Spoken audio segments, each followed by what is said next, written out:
Kaixo lagunok, merengea jateko ez da txarra, Hau ez da sukaldaritza txokoa, Utzi da zu bukatzen.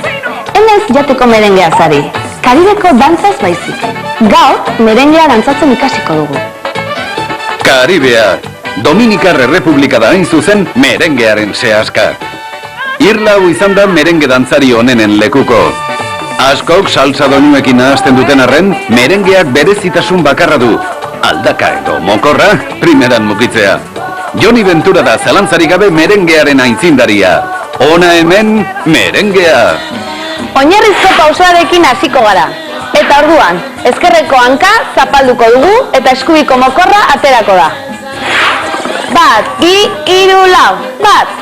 1, 2, 3, eta 4 berriro. 1, 2, 3, eta 4. Oso ondo. Eta orain Inigo? Barain mutilak mambo egiteko ezkerreko hanka aurrera. 1, 2, 3, 4. 2. Astindu bukorra. Beste bat azkena. 4. Berriro, 1. 2. 3. Azkena, 4. Eta orain, mamboa atzeran eskak eskuiniko hanekarekin. 1, 2, 3, 4. 3. 4. Berriro. 1. 2. Ondo astindu. 3. Azkena, 4. Eta hurrengo pausoan, berriz, neskak buelta oso bat emango dute eta gero mutilak. Begira, begira. 1, 2, 3, eta 4.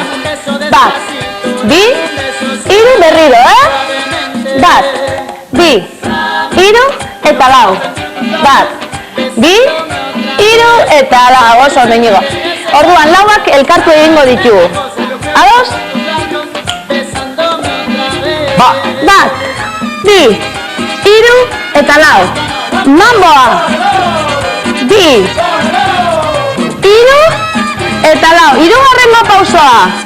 1, 2, 3, eta 4. 1, 2, 3, berriro, dana! Suave y no la encuentro, suave, un beso suave, suave es lo que anhelo, suave, un beso tuyo, suave es lo que quiero, suave, dámelo. Amaitu dugu, merengeko oinarrizko pausoak ikasi ditugu dagoeneko. Eskerrak, gehiagetako mina utesan ezina da. Ba, ura azufrarekin eta aurrera. Oh, baina matxo, zu esan eta ja. Lagunok, ikasi dugun etxean dantzatu nahi baduzue, hona hemen Lucrezeren bideoklipa. Aio!